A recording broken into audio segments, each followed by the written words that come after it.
naman po mga kabihog. Pagkatapos kong mag-display ng mga paninda, ako naman po ngayon ay magluluto.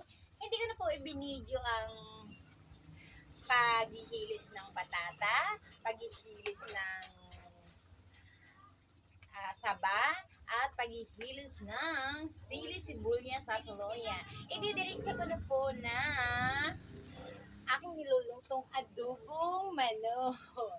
Adobong manok naman po ang aking niluluto. Ayan po. Yan. At malapit na nga pong maluto ang adobong manok. Yan po mga kabihog. Yan po ang aking niluluto ngayong umaga. Mga kabihog. Kabihog. Alam po ninyo, ako naman po ay bihog. Kaya, bihog. Yun lang po ang aking kunting pag bibidyo sa aking nilolotong adobong manok. Iyon nga po at maraming salamat. Ingat tayong lahat.